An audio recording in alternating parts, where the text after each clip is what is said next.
Buenas noches, les damos la bienvenida a una nueva emisión de Educación y Cultura, el programa institucional del Sindicato Único de Trabajadores de la Educación del Valle del Cauca, SUTEP. Los invitamos para que nos acompañen durante esta media hora. Maestros y maestras del Valle del Cauca, la unidad y la organización son el camino para la defensa de nuestros derechos. Fortalezcamos nuestra organización sindical. Afíliate a SUTEP. Tú tienes derecho a defender tus derechos. Durante los más de 40 días que lleva el paro nacional, el gobierno ha creado una narrativa para deslegitimar la protesta social y legitimar la violencia contra ella. Para hablar de este tema, hemos invitado al líder social y sindical, Alfredo Mondragón. Alfredo, bienvenido. Muchas gracias por la invitación. Son momentos muy importantes para la historia del país y muy importante que ustedes nos abran los espacios para poder expresar nuestras ideas y nuestros análisis. Empecemos a hablar de cuáles han sido los argumentos del gobierno para deslegitimar el paro nacional. ¿Por qué una manifestación de inconformidad y de rechazo contra las políticas de este gobierno, que se ha caracterizado por ser pacífica, se asocia con vandalismo? Las élites han despreciado a la gente, han despreciado a la mayoría, incluso a las clases medias, los sectores populares.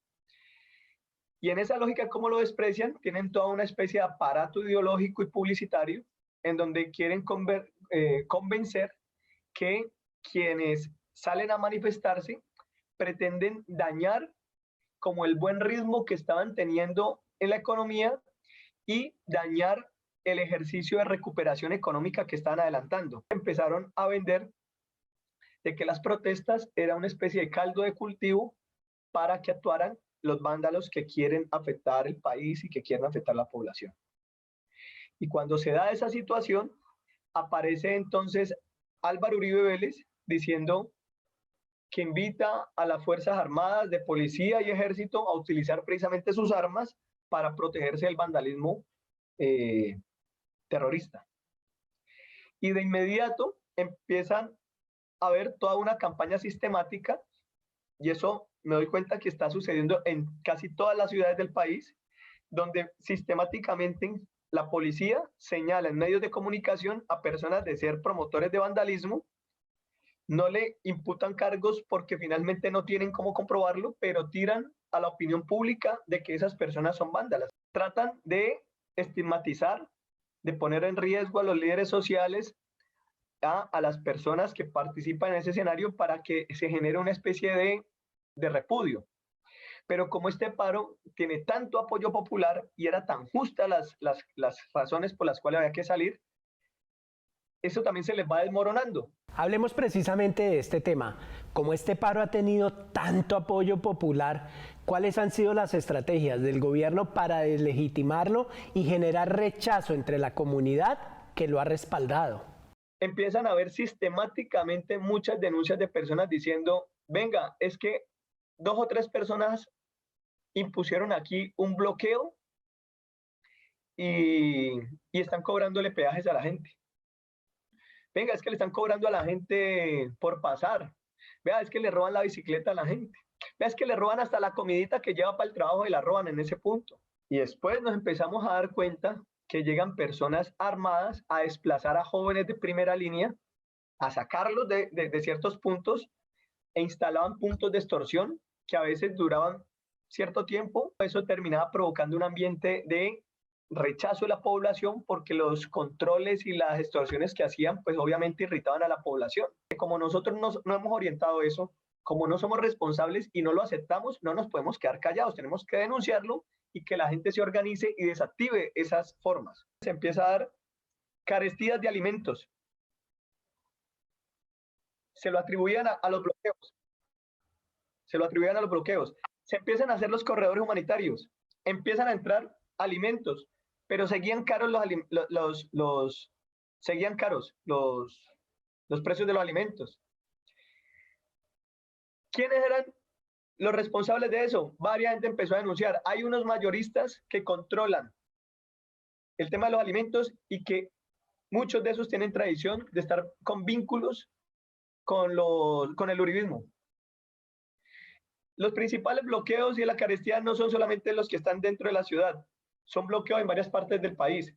¿Quiénes estaban haciendo esos bloqueos? Sectores de transportadores vinculados al uribismo, a pesar de que no se sentaban a la mesa de negociación con el gobierno, porque supuestamente no tenían puntos para discutir. Todas estas narrativas y estos discursos que se han usado para deslegitimar el paro también han sido utilizados para legitimar la violencia contra las personas que están en los puntos de resistencia y contra aquellos que salen a manifestarse pacíficamente. Empieza una escalada sistemática de dispararle a los puntos de barricadas para llenar de miedo, pero también para azuzar una confrontación bélica en los puntos.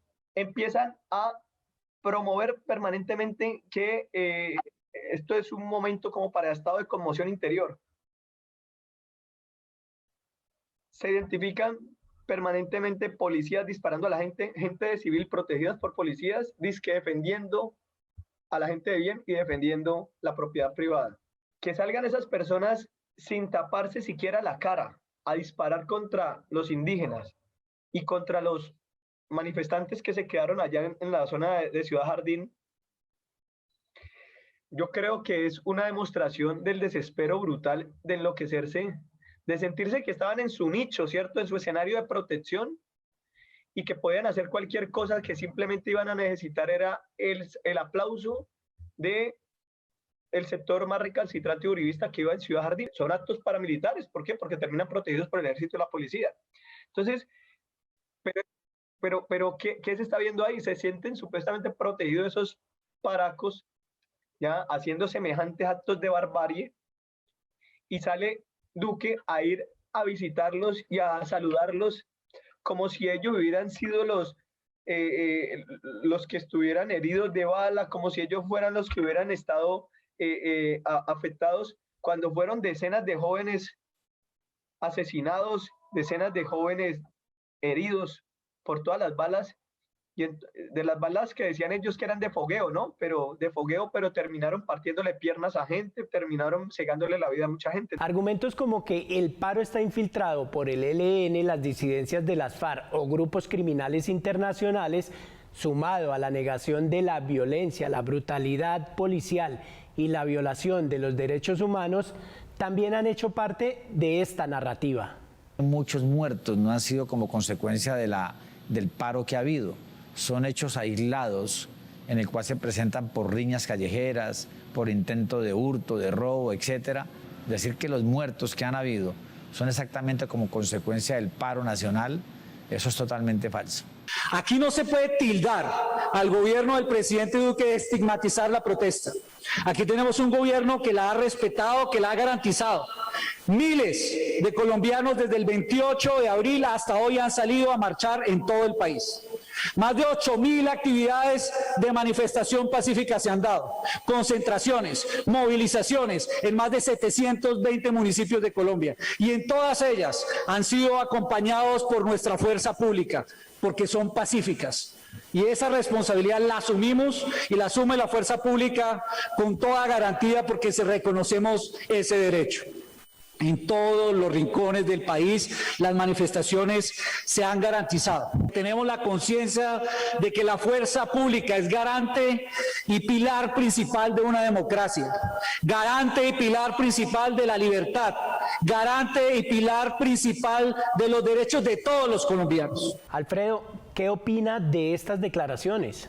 Si algo que tiene el uribismo es que es gente muy sagaz en términos de la comunicación, ¿no?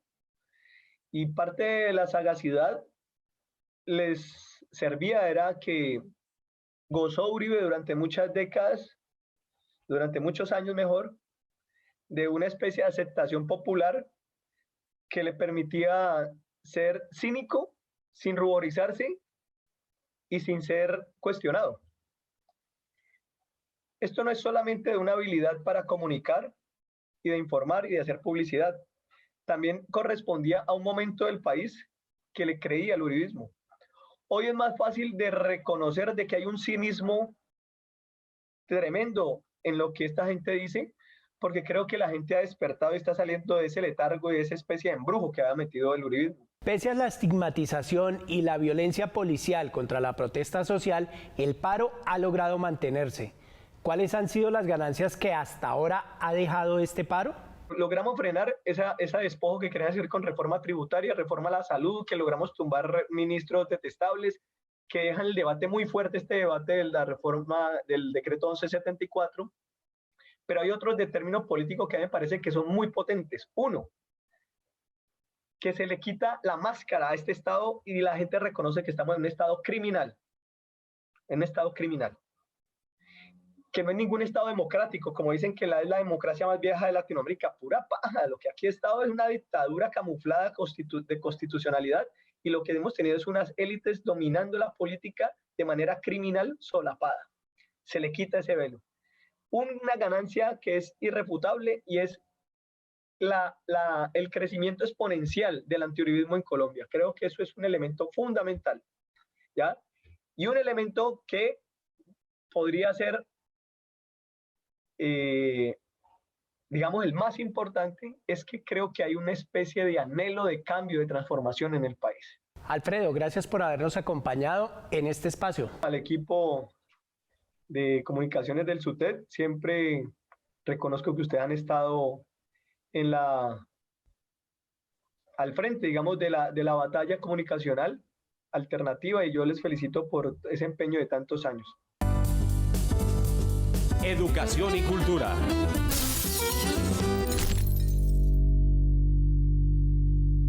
El pasado 2 de junio se realizó una nueva movilización en el marco del paro nacional. Aquí les contamos cómo se vivió esta jornada en la capital vallecaucana.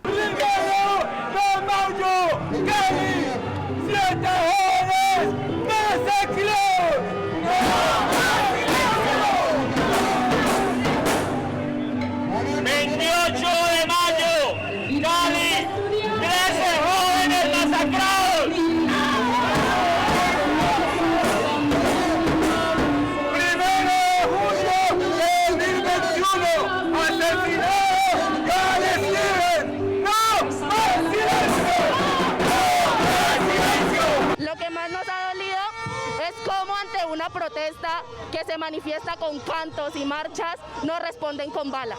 Esa no es la respuesta. Tienen que escuchar a los jóvenes, tener una nueva perspectiva, una nueva visión, y escuchar lo que nosotros podemos ofrecerle a esta sociedad. Porque si no creen en los jóvenes que están educando para transformar el país, no estamos haciendo nada. Nos ha dolido el asesinato de nuestros jóvenes.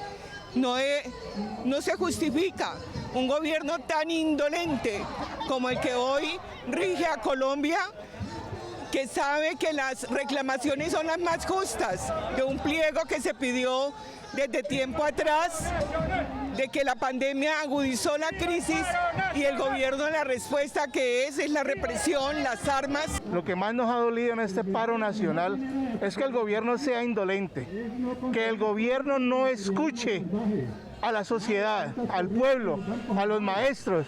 También lo que más nos ha dolido es la muerte de tantos jóvenes, de tantos muchachos que son estudiantes de nosotros también, y que los han matado, que se han desaparecido y no dan razón de ellos.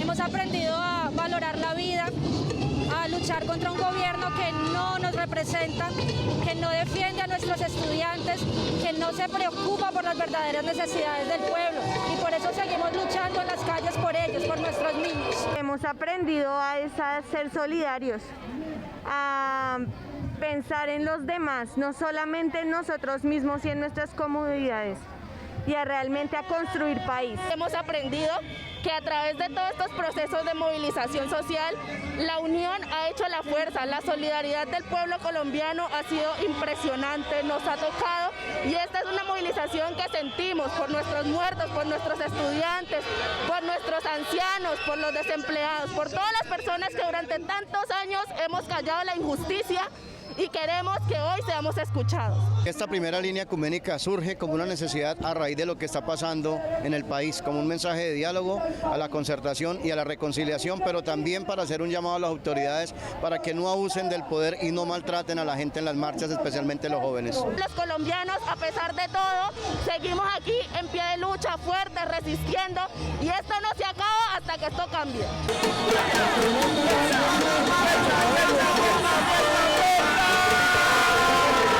Ser maestro es mi orgullo, un gran reto es mi misión, transformar para el mañana el hombre de mi nación. Despertemos, despertemos humanidad, ya no hay tiempo, nuestras conciencias serán sacudidas por el hecho de estar solo contemplando la autodestrucción basada en la depredación capitalista, racista y patriarcal. La madre tierra militarizada, cercada, envenenada, donde se violan sistemáticamente derechos elementales, nos exige actuar. Construyamos entonces sociedades capaces de coexistir de manera justa, digna y por la vida.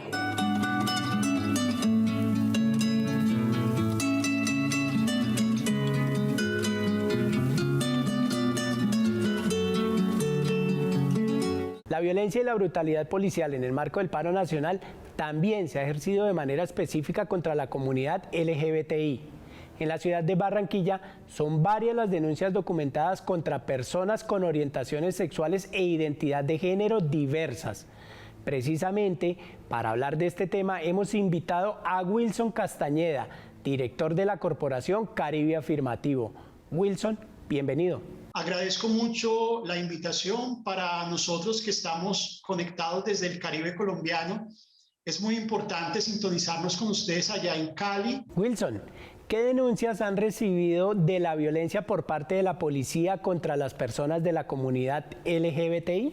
El viernes 21 de mayo ocurría una movilización en el sur de Barranquilla, que es limítrofe con el municipio de Soledad. La policía empezó a hostigarlos, ellos salieron rumbo a sus casas, la policía salió en su persecución, ellos lograron esconderse en una casa, la policía entró a ese domicilio, eran más de 10 personas, y empezó a agredirlos físicamente. Lo que ellos relatan en esta situación es que al llegar a la estación los llevan a un calabozo. Uno de los 3 chicos es un chico abiertamente gay, y cuando entran al calabozo con otros detenidos de otros temas, de otras áreas, en ese calabozo pues los policías le dicen a los otros detenidos que ese que acaba de llegar es una persona homosexual, y el policía le da la orden al joven homosexual que acceda a prácticas sexuales con los otros reclusos, bajo la amenaza de que si no lo hace, pues lo va a detener de manera permanente y que va a tener represalias hacia él. El chico acusa que fue víctima de varias expresiones de abuso sexual por parte de los otros detenidos, pero con la unencia de la policía. Hemos tenido 2 casos más de personas LGBT.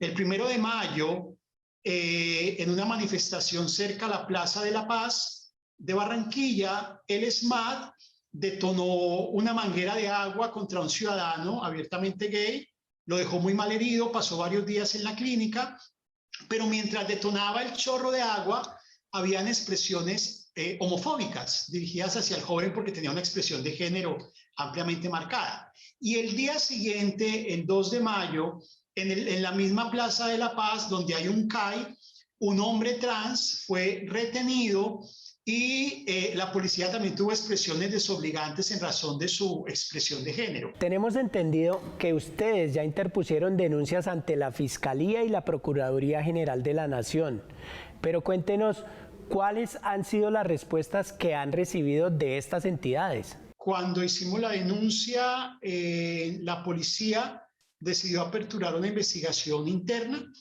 Ante esa situación nosotros solicitamos primero que la investigación no estuviera dentro de la policía, sino que fuese hecha por la Procuraduría, haciendo uso de su poder preferente, y que se retirara a los policías del servicio mientras se avanzaba con esto. No hemos tenido respuesta aún. El comandante de la Policía de Barranquilla, pues, lo que ha dicho a su favor es que en el libro de salidas que firman los detenidos cuando son dejados en libertad, los detenidos nunca escribieron en las anotaciones que esto había pasado y que tampoco fue dicho en la audiencia de control de garantías. Lo que hemos dicho es que no es seguro, no es motivante para un ciudadano retenido por la policía a la hora de salir en libertad, decirle a la policía los vejámenes que la misma policía generó hacia ellos, porque eso puede tener retaliaciones. El gobierno y sus instituciones reiteradamente niegan la violencia y la brutalidad policial, pero cuando se ven presionados a reconocer algunas de estas denuncias, argumentan que son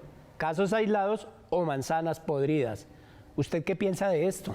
Estamos cansados y cansadas desde Caribe Afirmativo de denunciar la violencia policial, de hacer reuniones de seguimiento, de recibir compromisos por parte de la fuerza pública, cuando en la vida real no solamente continúan, sino que se agudizan las prácticas de violencia, particularmente contra las exigencias legítimas de los y las jóvenes que no son violentas, que no son agresivas. Ellos confunden la molestia social con agresividad, pero lo que viene allá para acá sí es agresividad, porque además de que usan la fuerza que les imprime la ley, las armas que están hechas solo para actuar en casos excepcionales, finalmente también están satanizando y criminalizando la movilización social, y eso nos preocupa mucho, porque incluso lo que estamos viendo en estos días en el país es un montón de particulares congraciándose con la violencia policial, y eso finalmente es un caldo de cultivo para aumentar la violencia hacia las personas más vulnerables. Entonces, no es un acto aislado, como lo ha querido mostrar la policía, no es un acto que no tiene que ver con el servicio.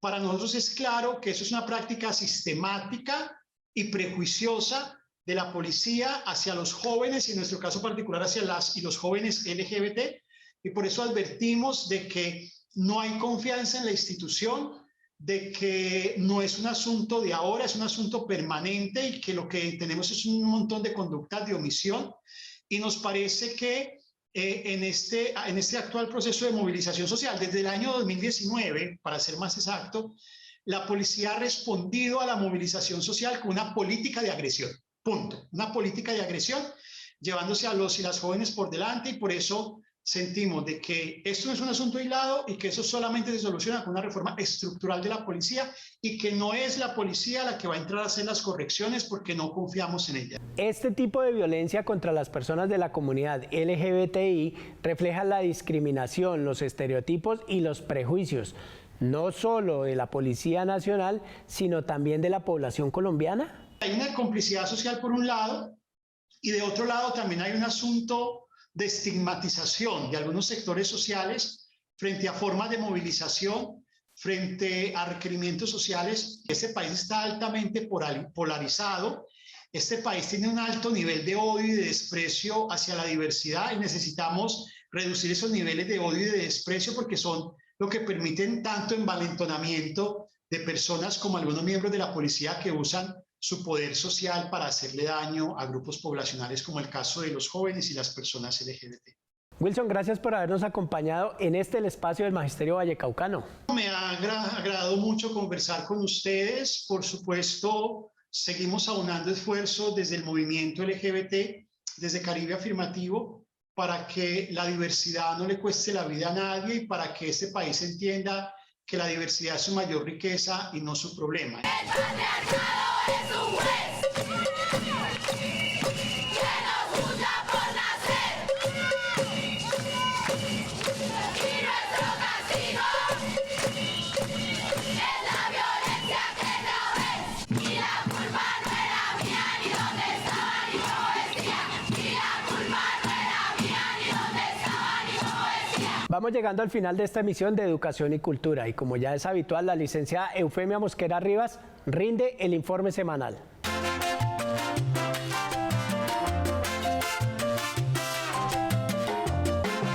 Un fraternal y combativo saludo para todos los maestros y maestras del Valle del Cauca.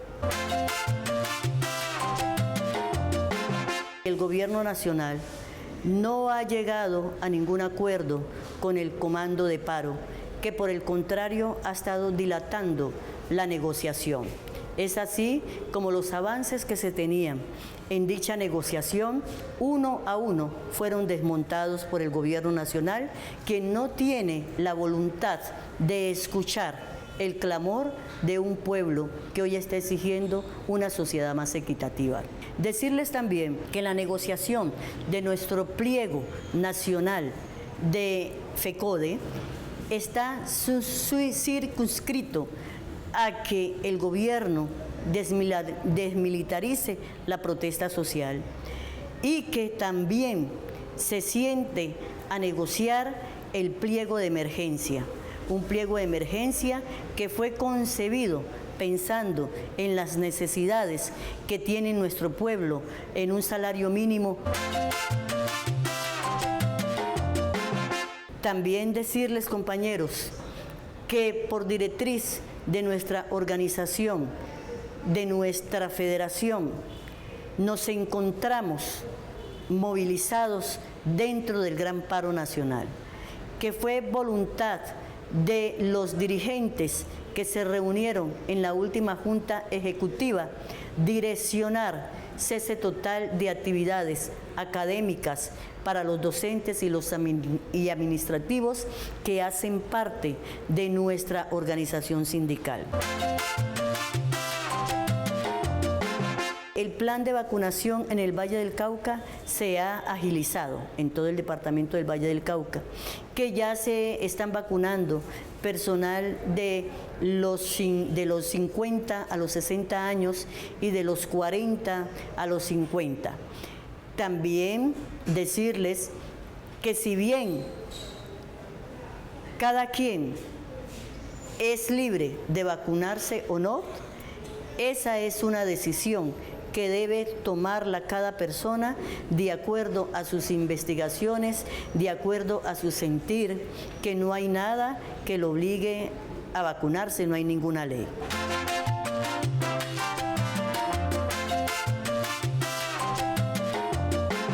Hemos llegado al final de esta emisión de Educación y Cultura. Recuerden que pueden ver este programa por www.sutedvalle.org y seguirnos en nuestras diferentes redes sociales. No olviden que tenemos una cita todos los lunes a las 7 de la noche por el canal regional Telepacífico. Nos vemos en una próxima emisión.